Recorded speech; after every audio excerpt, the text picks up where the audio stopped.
Hello, everyone. Welcome to another edition of the It Doesn't Matter podcast. And we've got myself under the weather, Strap Facts, and we also have... Also recovering from the weather, Papi Platano. Click, clack. There he is. And returning to the show, we've got... It's your boy, Rose. There Rose is. And we've got the host of the show. We've got... I'm the notorious one. I am Dom. Boom. Boom. Banzai. We're here to talk about this week's topic of the show, the Grand Sumo Champion, former World Wrestling Federation champion, Yokozuna. But before we get to that, we haven't had a chance to get Rose's thoughts on the Mr. McMahon docu-series that was on Netflix. It was a very controversial show with lots of thoughts and opinions on it, including myself, including all of us on a recent episode of the IDM pod. But Rose, do you have any thoughts on the Vince McMahon docu-series from Netflix? I thought the doc was okay. It wasn't great, but I feel like there was a lot of stuff that we known already, or at least I known. It wasn't too much new information besides the scandal that they didn't go into. But I think it was good though. It wasn't bad. It was. I didn't know what to expect from it though. I didn't know if it was going to be like his off wrestling life, his just behind the scenes stuff. I didn't know what to think it was going to be, but it wasn't bad. No complaints. That's a fair assessment because where am I? Yeah, and a lot of us didn't know what to expect. We just knew that the documentary series was going to be there, and if you were someone who knew a lot about Vince McMahon, you didn't learn anything new. If you didn't know anything about him, you learned a lot. So if you're looking for that extra dirt on good old Vinnie Mac, you didn't get it. And that was one of my gripes about the docu-series. But if you want to follow the real-life events, it's a real-life news story, so you can follow it on real time on your favorite news channel, CNN, TMZ, whatever it may be. Yeah, I agree with you absolutely, Rose, that it was well produced, but if you knew enough about it, as most wrestling fans do, then it wasn't anything terribly exciting then, but it was still a quality production to watch. But anyway, back to this week's main topic, the Grand Sumo Champion, Yokozuna, new generation superstar. Dom, what have we got going on with Yokozuna? Rodney, happy birthday. We miss you. Wish you were still here. One of the OGs of the Bloodline. Acknowledge him. You already know. But seeing Yokozuna for your first time, we was like, how old were we when Yoko came out? In, 92 or so? Right? So as Yoko, it's around there, yeah. As Yoko, yeah. So I know me and Abel and Rose probably like 4 or 5 years old at the time seeing Yokozuna. Yeah. And my first thought seeing this giant person, I'm like, that's a big woman. And how come she ain't got a shirt on? That was my thoughts seeing Yokozuna as a kid. What were your first impressions of Yoko when you first seen him? Let Rose start that off. First impression was, that's a really big guy. I ain't gonna lie though, I don't know when I found out, but I was disappointed to find out that he wasn't from Japan. I'm not gonna lie. When I found out that he was Samoan, I was kind of disappointed. Like, he actually did look like he could have been from Japan. Besides when you've seen pictures of him with like his beard, then he really did look more Samoan. But yeah, that's a big human being. Did you know that as a child that he was Samoan, or? Nah, I figured that out later down the line. When I really got into older and got into wrestling more deep into it. But working the gimmick, he did his job. He did. I didn't know. I really didn't know. And like I said, I was a little disappointed. Like, yo, wait, what happened? They played me. John, what about you? Well, Yokozuna was a big star in the time that I wasn't watching. You know, he wasn't in my formative years, and actually have a vendetta against Yokozuna because I was always compared to being Yokozuna as a fat young child, and I did not like it. Therefore, I do not like Yokozuna. Therefore, I don't like this week's topic. So, not a big fan of Yokozuna in any way, shape, or form. No thanks, no gracias to Puppy Platinum. So you never played with Yokozuna in WrestleMania the arcade game? Don't tell me who to play with in my own personal time. I don't have any affinity. I don't have any sympathy for Bret Hart. I mean, for Yokozuna. He's just frozen in time. I got no sympathy for Bret Hart neither.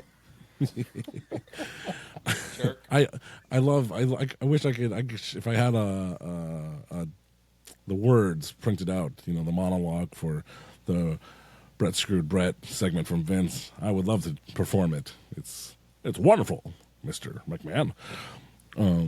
But no, I was never a fan of Yokozuna because, yeah, like I said, I was called him, and I didn't know who I didn't know who the kids were talking about. I was like, That's terrible. Who the fuck is Yokozuna? You know, so they call me Yokozuna. So it's also called out the doppelganger effect. You know, you see someone that resembles you in some certain way, and you're just like, I don't like that. I don't like that person. Like, I'm me. Don't copy me. You know. So I never liked Yokozuna, but when I first got into wrestling, like, he was already past his prime. You know, he was already on the way out. You know, he was probably at his heaviest, and he was part of Camp Cornette with the Bulldog and Owen Hart, and he was a heel, and that's when he turned babyface because they got Vader all of a sudden, so they didn't need Yokozuna anymore, and that led to that fun 6-man tag team match at WrestleMania 12. Ahmed Johnson, Jake the Snake, and Yoko taking on Camp Cornette, and of course it led to the saddest episode of Monday Night Raw as for any child of any age, size, or shape. Vader broke Yokozuna's leg, and they had to take him out on a forklift, because they couldn't put him on a stretcher. Yeah. And his next following appearance would be at the Free For All, which was the free show before SummerSlam, the pay-per-view. And we were away. My family was away. I think we went to New York or something. I tried to set the VCR to record it, and of course, we're splitting illegally. We're splitting the cable lines with a splitter, and the signal wasn't so good.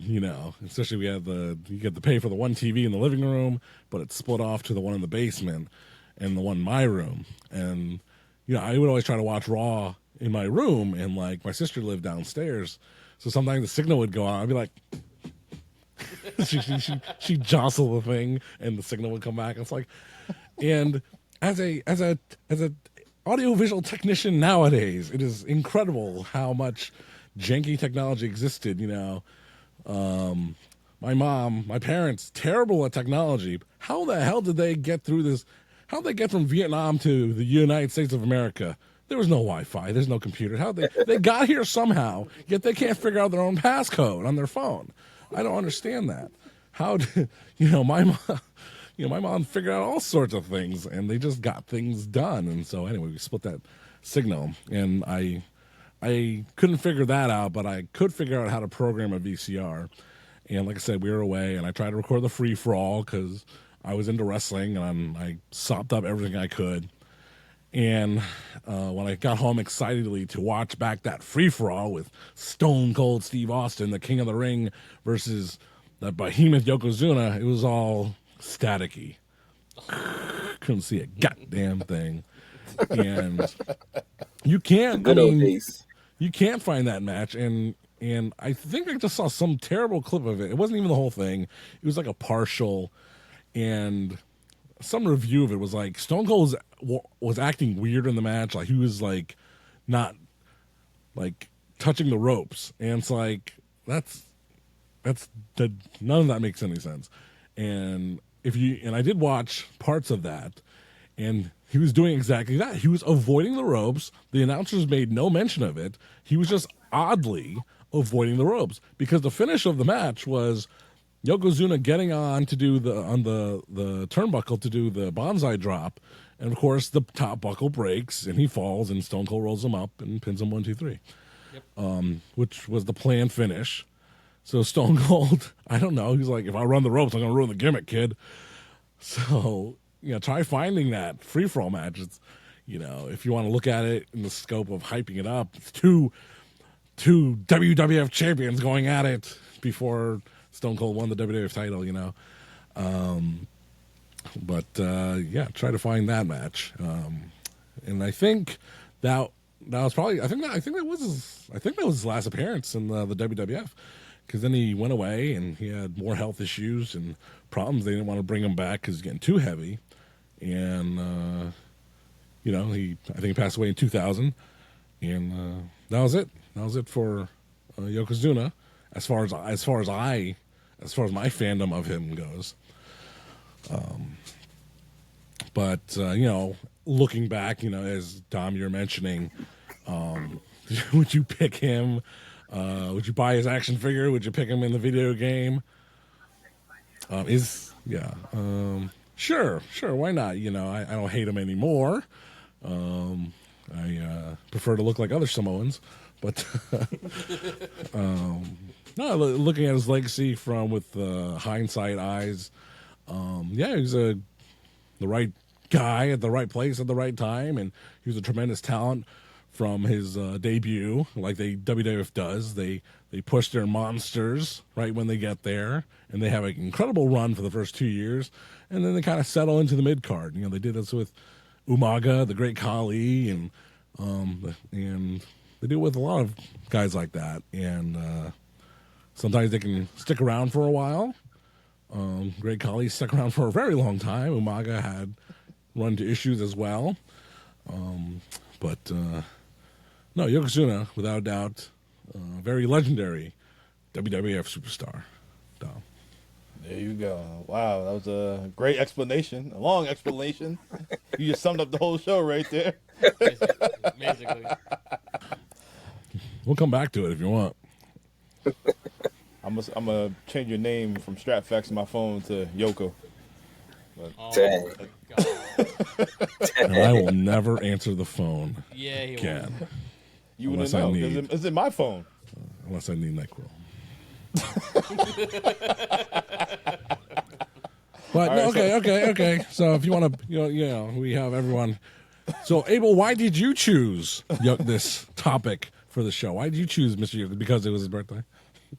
Well, that, and also because at the time of this recording, we got Roman Reigns with Cody Rhodes versus the Bloodline, so I figured it would tie into the whole Bloodline story, being that Yokozuna is technically, like, behind the closed doors in that family, the tribal chief at that time. When he became Yoko, he was basically dependent on to take care of his family, not just him, but Junior Fatu and all the other guys that are underneath him. So whether people realize it or not, this whole Bloodline story, it truly is all about family. So I figured, why not bring in the guy that basically took care of everybody during our fandom as kids, and he was their tribal chief at that time. So. Yeah, it's pretty crazy when he first signed to the WWFE. He was, how you say it, John? Coquina Maximus? Coquina, Yes. yep. Yeah, so he was Coquina or whatever. And Vince felt that he had too many Samoans at the time. Because he had the head strength. You didn't watch the documentary on A&E? No. All right, well, he said he had too many Samoans at the time. He had Alpha, Sika was there, you had Samu, you had Fatu. So what's one more Samoan? So that's how he became Yokozuna. Switched up his gimmick, and there you go. It worked out. They said that was Slaughter. Slaughter Was said he Slaughter? should have been. Yeah, Right. he should be a Samoan. Why am I frozen? Just You let mean me- he should have been a Japanese thing? Samoan. Say he should be a Samoan. And that's where they got the name Yokozuna from. They looked up the best. No, he should have been Japanese. Because he was. Yeah, He I was meant yeah. Samoan. Excuse me. I meant a sumo wrestler. Yeah. Oh, I'm just confused while I'm frozen. I don't know if do I look frozen on y'all screen? Yeah, you're frozen. Yes, you are. Oh, At least you're looking normal, frozen. You know. No, but We're alive with Rose via satellite. you can do your research in one of many ways. I like to go off my memory a lot, and unless my memory doesn't have it, then I have to go do some research. And the same kind of research both Dom and myself did was watching for Dom, he watched the A&E biography of Yokozuna on A&E.com, and I chose to watch the WWE Icons or Legends version of that show. I think there was like a 10-minute difference, so there's a little bit maybe more footage in mine than it was Dom's, but it's essentially the same show. But I also found it remarkable that they basically turned the whole thing into they're like retro-conning Yokozuna's life and career, because they didn't really have much to talk about, honestly, in his documentary because his career was so short. He had a limited series of matches with a select amount of individuals. There was no independent scene. There's no WCW or another company to go to. He was just in the WWF. What you saw is what you got. Okay, let's go down his opponents. Let's fuck up Dom's list. Who are Yokozuna's top matches and opponents? Okay, let's see. Well, he was in the Royal Rumble and he eliminated Macho Man. That's tremendous. Yep. Okay, he went to WrestleMania, Bret Hart and Hulk Hogan, and then they had a series of matches internationally. That's probably maybe that was one of the reasons why they gave Hogan the belt back, because McMahon is a sucker for Hogan and thought maybe that would draw better internationally than Bret Hart and Yokozuna would. Wrong. And that led to the King of the Ring. Okay, then the Intrepid with the Narcissus, Lex Luger. Then SummerSlam at the Palace of Auburn Hills. Okay, then they went to the Fall Time. Then with the Undertaker. Why I want to wrestle that guy? So he's feuding with the Undertaker. And if there's one, you're talking about the work rate of a big man. Yeah, of course. Yeah, it's very impressive, but it's still the work rate of a big man. If you like watching the leaves change color in the fall, that's what you're going to get with The Undertaker and Yokozuna from 93 up to 94. Of course, they all gang up on The Undertaker in Providence, Rhode Island. Undertaker ascends to the heaven to get, more Mickey Mouse tattoos. And then he misses WrestleMania 10.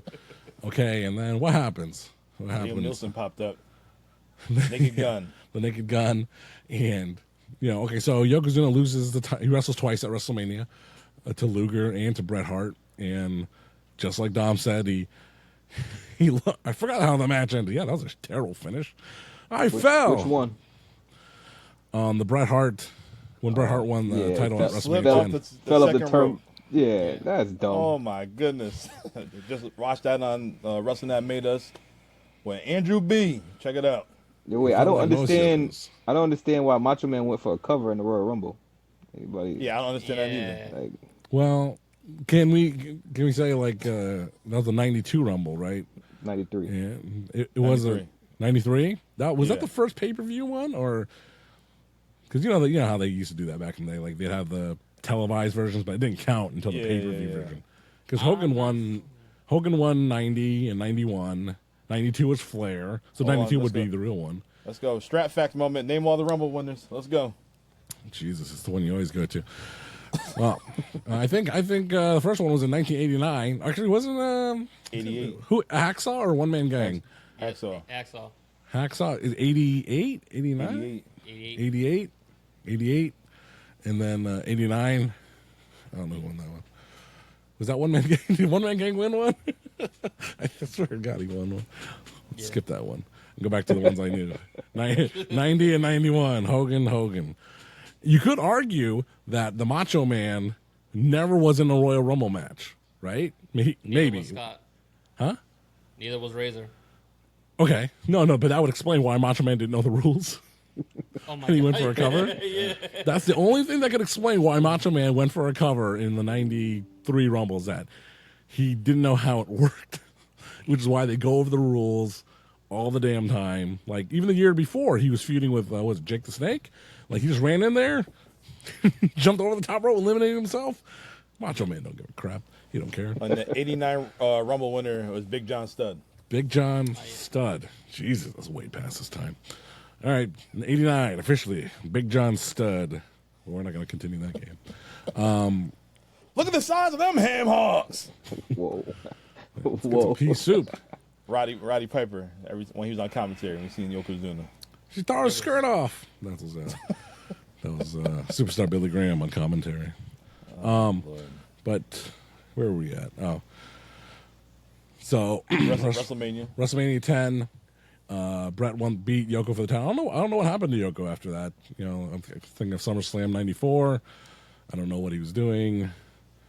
The end of '94. Still don't know what he was doing. But he was a surprise. He was a surprise tag team partner of Owen Hart at WrestleMania 11 in the XL Center, which just lost its naming rights. So who knows what it's going to be called from now on. Oh boy. Hopefully the Dunkin' Donuts Center, XL Center, the Dunkin' Donuts Light and Sweet Center, Sweet and low. Sweet and low, sweet and low. No, light and sweet, baby, light and sweet. 2 cream, 2 sugar. No, that's not enough. Maybe for a small. What's going on? But so Yokozuna was Owen Hart's surprise tag team partner facing the Smoking Guns at WrestleMania 11, and he would just be part of teaming with Owen Hart. Eventually, they, when Bulldog turned heel after Lex Luger left the company because they were the Allied Powers. That was the Camp Cornette thing. Him and Big Daddy V, Mabel, together took turns leg dropping the Undertaker's face, crushing it, making him wear that Phantom of the Opera mask. And then Yokozuna would just do that. And then if you want to hear the rest of Yokozuna's career after that, just rewind the show about 20 minutes. And I already talked about it. That's Yokozuna's WWF career. What's there to talk about? So the documentary on him, they start going to, like this guy's in Japanese, and Rose, just like you were saying, man, it's like, what? Are you kidding me? And I get it. It's a gimmick, and I get it. You look at him now, you're like, there's no way in hell he's Japanese. He is Samoan. It's like, how were we fooled? It's like, we just didn't think about it, man. Yeah. I didn't think about it. I still don't want to think about it, But now they're like retroconning and saying like, yeah, he never mind what Rikishi's hat says. Yokozuna's the original Oos, right? So he's the real tribal chief. He's the one that, was the breadwinner and went, the Wild Samoans were never headliners for, they weren't the money makers for the family. They never were. Peter Maivia, famous for being, The Rock's granddaddy, but in a draw in Hawaii, but not in the United States.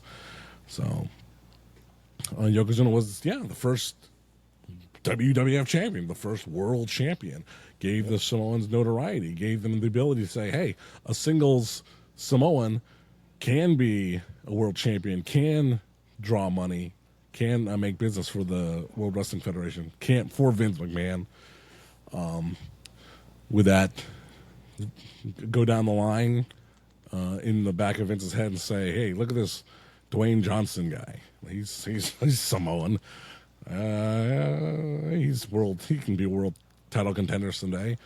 Then even more years down the line, this Roman Reigns guy, we could put it on him too. He's another one of these great Samoan guys and his legacy, But that's what the documentary was. It was all very family-oriented, and which is great. But kind of boring, too, I thought. I wasn't that interested in the documentary. It's very short. It was a short life. It was a short life. He talking about dying young. It wasn't a case of, on-the-road drugs and all that stuff. It was just, he loved food. Yeah, they said when they did the taping for they went to the Japanese place to eat. They said they cooked the meal for 20 people. He ate the whole thing. It's crazy. Damn. One of the craziest things I heard that he eats turkey ass with mayonnaise. You would know that. They said it on the dock. Well, Yeah, Bruce even, Pritchard, I don't think I heard that part. Bruce Pritchard, the whitest man that ever lived, the other human jar of mayonnaise. You know, of course, he would describe it as turkey ass. Show some respect, you piece of crap. They're turkey butts. And I know what he's talking about. I know what he's talking Turkey about. butts. Turkey butts. Turkey butts. If someone asked me a couple of years ago, what's the weirdest thing you've ever cooked personally? I'd say, well, you know what? It was frozen turkey butts, okay? Because they're on sale at the store, and I was a new cook at the time in my own life, and I had these frozen turkey butts. I roasted them. I glazed them with, like, maple syrup or something. They were fantastic. So, Bruce Pritchard, go fuck yourself. Tell me how you really like feel. frozen turkey ass. But the way you didn't have to say it like that, asshole. But with mayonnaise, yes. Because it's just fat. It's pure fat, which is why they're delicious. Well, it's like Taker pork said belly, the same well, thing, though. turkey. Huh? Taker said the same thing. Like, they had these giant turkey asses. I'm like, oh. Okay, Yeah. Taker's saying the same thing. Yep, heard it a Hey, few Undertaker. Don't say it. Oh, man. All of a sudden, your lights be flickering. John, I wouldn't be. heard you. I wouldn't be like Undertaker. I'd be like Eversource. Okay, here's $1 for Operation Fuel. Leave me alone. All you hear is, "Oh, John, I heard you. We've come to take your power. Yes. Oh, man. yeah. It's going off the rail right now. I need that. Oh, Lord.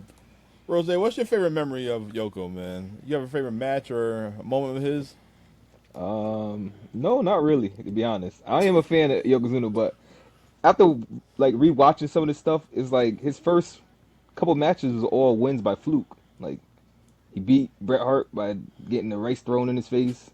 He beat Hogan by getting a flash in his face. Like it's like yo, all these wins is like, wait, they wasn't clean. Like what happened? Besides the squash matches, he's beating up all these no-name guys that was like 10 pounds. But I mean, like, I didn't realize it until I really went back and watched it. I'm like, yo, wait, these wasn't clean wins. Like, he was as big as he was, dominant as he was. It wasn't like even his loss. Like you said, falling off the turnbuckle, like the second rope. Like, come on, couldn't find a better way of losing. Like, but when What do you think was the better finish? WrestleMania 9 when I forgot how he was on his stomach and Bret tried to lift them big ass thighs up for the sharpshooter, Yeah. or the slip for WrestleMania 10. Which one do you think was better? Which one's more believable? the rice thrown in his face is more believable. But I I think think the slip. I feel like there should have been a move after that. Like he threw the rice in his face and it was over. Like he just fell over and he pinned him. Like it should have been a move after that to make it more believable. Yeah, hit him with a leg drop. Something. That's it. Yeah. But one thing I was impressed by was to find out that he was the first heel to main event and win a WrestleMania. Oh, win the main event of a WrestleMania. What was that WrestleMania 9? I think it was against Bret Hart. Yeah.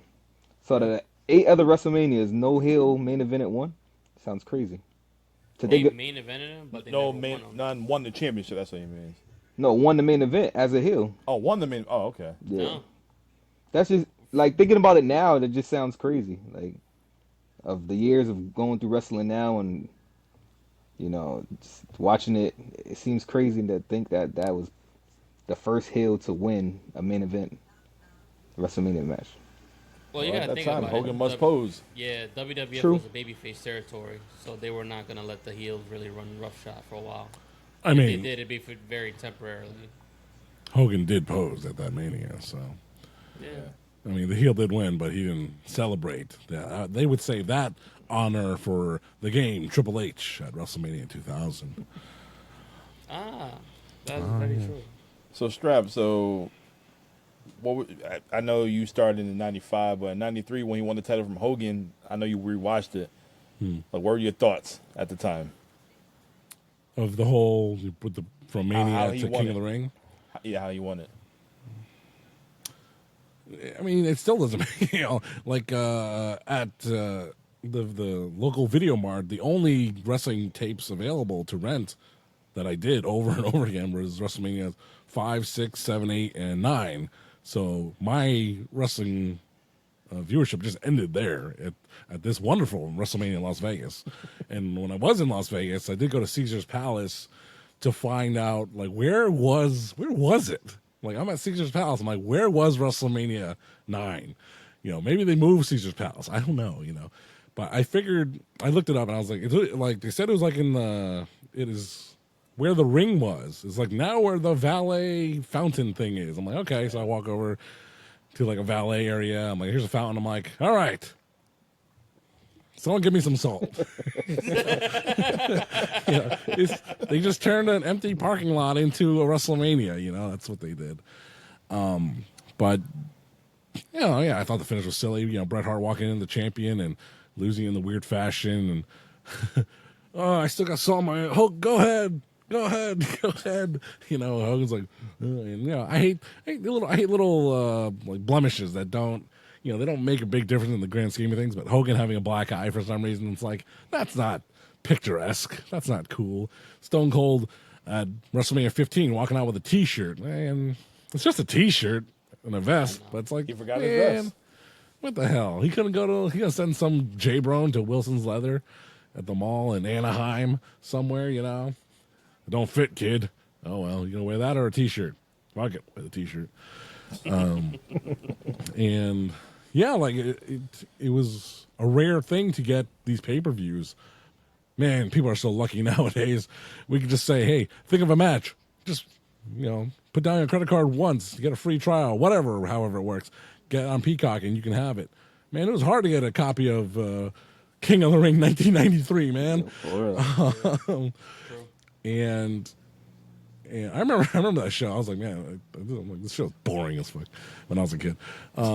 I thought, but it was Hogan defending the title against Yokozuna, and the camera shot, the cheapness, and the Japanese photographers, and it's like the only thing I can say is like, I'm not Japanese, I'm not bad. My people are not represented anywhere ever until fresh off the boat on ABC. So I don't know. I forgot. We did a watch along to King of Ring 93. Yeah. Yeah, I thought it sucked down. Yeah. I thought it sucked now. Even if it included a great Bret Hart and Mr. Perfect rematch, Yeah, Bret and Razor, Tatanka and Luger, Bret and Perfect, Steiner Brothers, Smoking Guns versus Money Inc. and the Headstringers, Shawn Michaels versus Crush. And then Bret and Bam Bam in the final. Though, I mean, Yokozuna, like, talk about like a good match of his. He had a lot of fun matches with Shawn Michaels in '96 when Shawn was before he was WWE champion, WWF champion, and afterwards. Yokozuna had a lot of fun matches with Shawn Michaels because at that point, Yokozuna wasn't to be taken seriously, but he was still a heel, So Shawn Michaels could go out there and have a really fun match with him, and that's the period of time Shawn Michaels was the fucking best, one of them anyway, right? So a great opponent for Yokozuna over the years. I mean, of all the guys we went through his match history, Shawn Michaels will definitely be one of Yokozuna's best opponents. Shawn Michaels is one of almost everybody's best opponent. That's right. He's the greatest. Except for that WrestleMania 11 match with Diesel. What the hell were you thinking with that powerbomb, man? Terrible. It's the worst. It's the worst. Worst jackknife of all time. Platinum, you think Yoko's the greatest big man of all time? No. No? Then who is? Taker. Between size, speed, character, it's undeniable. I mean, Taker's whole run shouldn't have even lasted as long as it did. It probably should have lasted maybe 2-3 years max. But he was able to evolve and make that character become something else. Unfortunately, Yoko, because he kept growing like wider, it hurt his growth, and he wasn't able to move the way he first started. Like I watched old matches when he first appeared to when he started getting later in his career. You see the difference. The size he got enormous. I hate to say it, like it was scary. In the 600s. Yeah, crazy. and to think that when he first started, he was still a big guy, but he can move. Like he can get around the ring, and he was basically like an athletic big man in the NFL, like almost a D tackle. Yeah, that's how he But- got signed. But man, it's unfortunately his demons is the eating demon that just killed him. And, Hey, Mark, go give me a bucket of fried chicken. That sucks, man. They said that when they sent him and Vader to the weight loss camp, they escaped at night to go to get some fast food. That's crazy. That's crazy. How you lose two 6'5" or 6'6" guys that are freaking over 300 plus and Escaped that you night. can't find them? That shit was pretty funny when Bret Hart said that when he was in the plane and he broke the toilet. Oh man, Oh Lord, poor Yoke. poor toilet.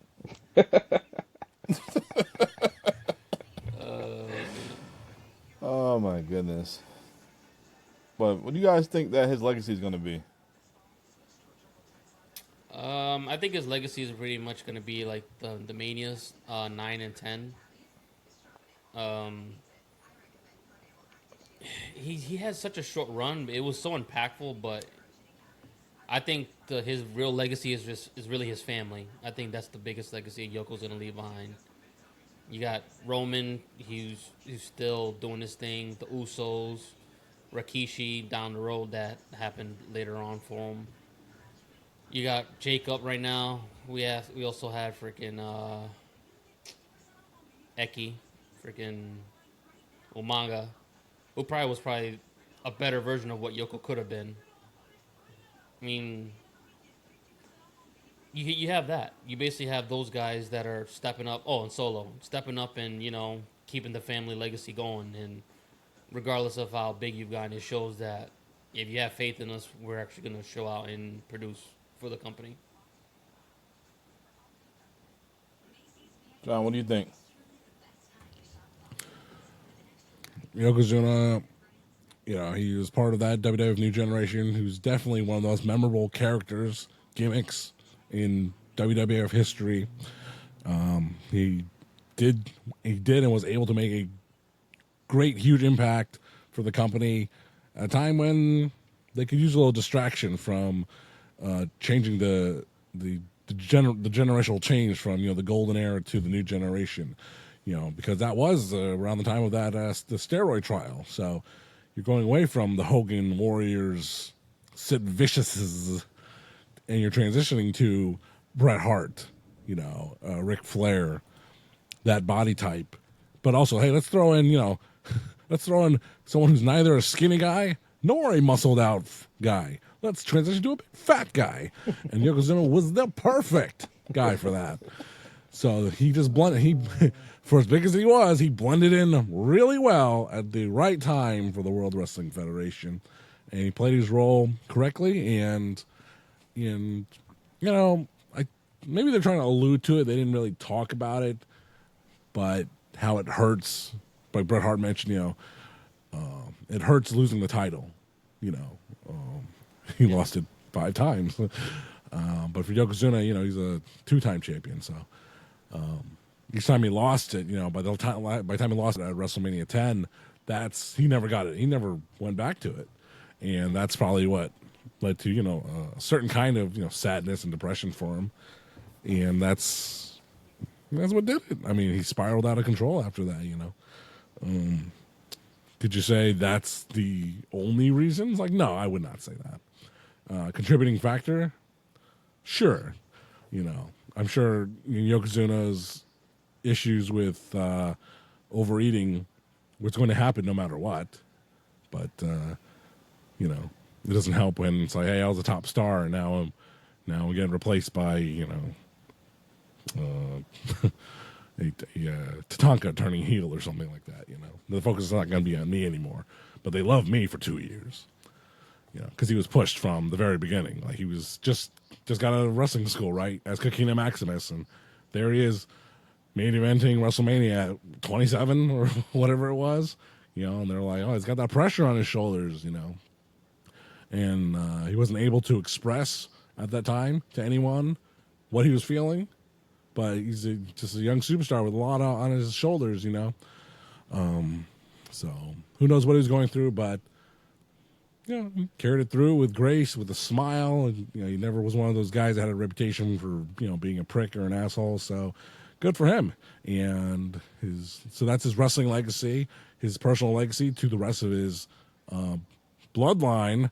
You know, they're trying to, like I said, it seems like they're trying to retrocon the whole thing and just say, hey, he's Samoan. He's Samoan, baby. Yeah. It's like, okay, sure. Yeah, we'll tie him in with Roman Reigns, and you know, sure, Nia Jax has taken the finisher, the Annihilator. So good for her. You know, she's not like most girls. So his legacy lives on with something as simple as that: Nia Jax using his finisher. So good to Jose, what about you, buddy? I think Strap said it before. It's like right place, right time. Even though it was a short run, it was a solid run. Perfect time for the gimmick characters. Perfect time for a big man that was needed that wasn't there. Perfect time for a dominant heel. And I think I like that the fact that he was like one of them big guys that was a big guy. Like he wasn't used getting beat up all the time by the little guys or making him look small. He really looked his size and played the part his size. Granted, yes, I feel like they're tying in hindsight, the whole now he's Samoan or, you know, using it more now because this is where they're pushing the stories right now currently. But I think it's a good legacy for the most part. It was short-lived, but like I said, it's right place, right timing. It worked out for him for that short span. Yeah. Wish it could have been a little longer, you know, but you know, life happens. Yeah, I agree. He was a great talent. His size got the best of him, unfortunately, but you know, when he was in the ring, everything looked believable. Especially, you know, with him dropping the leg, like you see them damn legs, you know them should definitely could do some damage. And he didn't even need to really talk. Why? Because he had one of the greatest mouthpieces of all time. He had Jim Cornette, so him being involved with him, had Mr. Fuji in his corner as well. It was pretty good. I think he's one of the greatest big men at the time. And I remember when him and Vader was going at it, them two behemoths, they was going at it. I enjoyed that. And he did fight, you know, some of the greatest guys. Bret, Shawn, well, just them two alone. He had, you know, they made him look good. You want to know why? Because they sold for him. Yep. So it worked out, and everything looked believable. And yeah, he played his character real well, being a sumo wrestler. So I enjoyed it. That's his legacy, and you see how they always acknowledge him now because of the whole Samoan thing, and you know, it's good to know. Yeah. Platinum? Nah, you pretty much summed it all up, brother. I mean, I said my part, but you pretty much summed it up. So, to the originals, to the actual tribal chief back in the day, Yoko. There you go. Yoko, this one's for you. All right. I told you it was going to be a short show. But next week, we're taking it back to 2013. John's choice, Hell in a Cell. We got Hell in a Cell coming up, actually, after we get rid of this show. Once it come out, Hell in a Cell match already going to be taking place already with CM Punk and Drew McIntyre. But, John, why'd you choose Hell in a Cell 2013? Hell in a Cell 2013. Because there's a guy, and his name, according to Jim Ross, on any given day, is always going to be Daniel Bryan.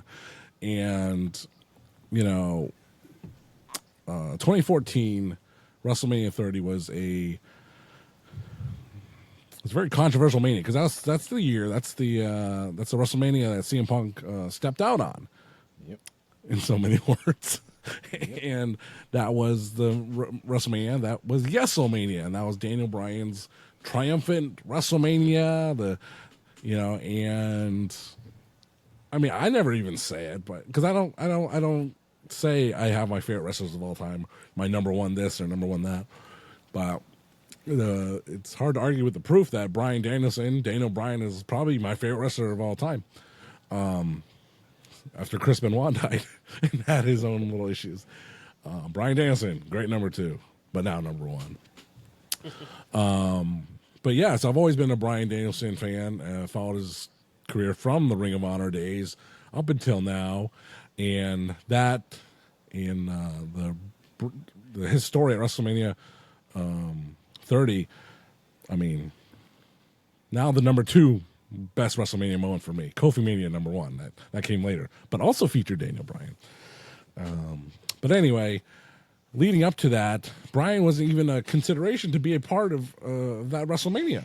But here he was in 2013, winning the freaking championship all the damn time, feuding back and forth. He beat John Cena at the 2013 SummerSlam.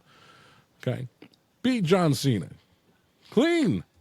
Celebrated, was having a great old time until Triple H kicked him in the midsection, pedigreed him, then one with a pretty face, a pretty beard, a snake-like complexion, complete with snake oil on his arms and backs and shoulders.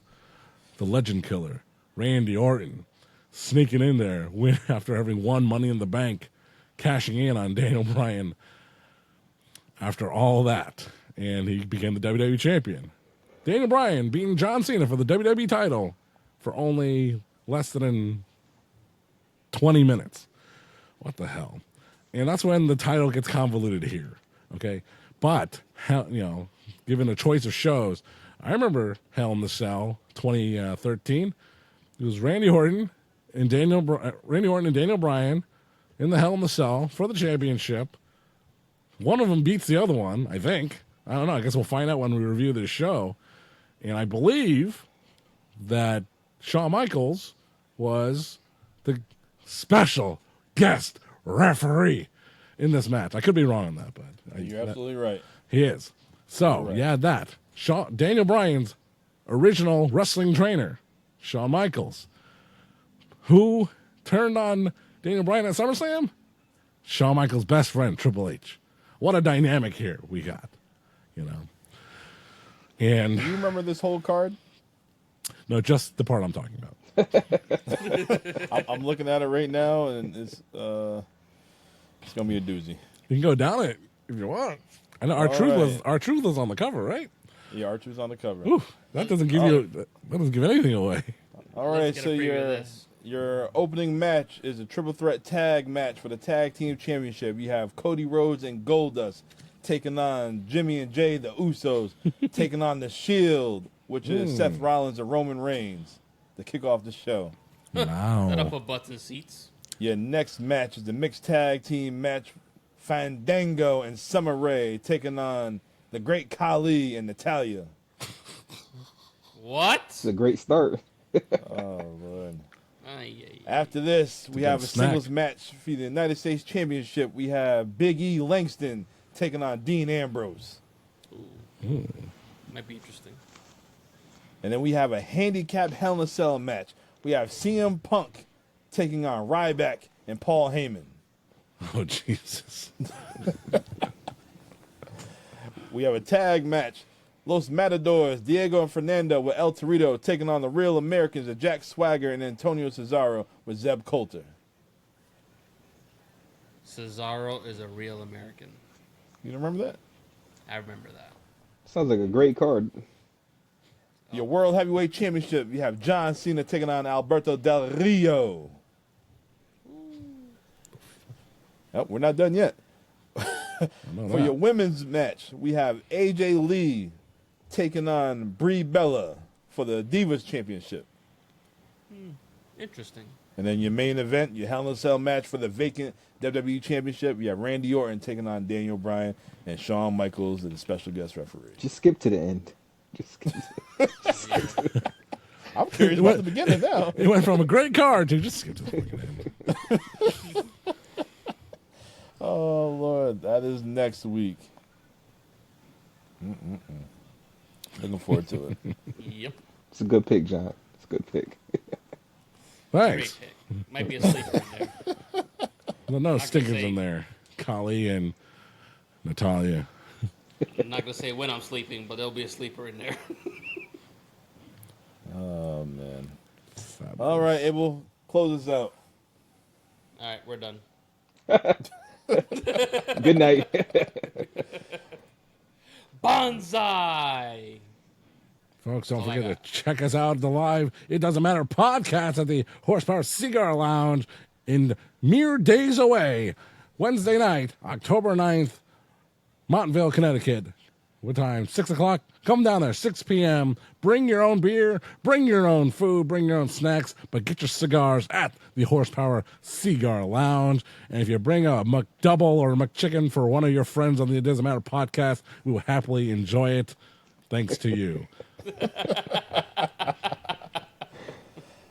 All right, well, I'm the Notorious One. I am Dom. I'm here at Poppy Platinum. I'm here at Strap Facts. I'm here with my man, Rose, and we will see you next week. Boom. Bonsai.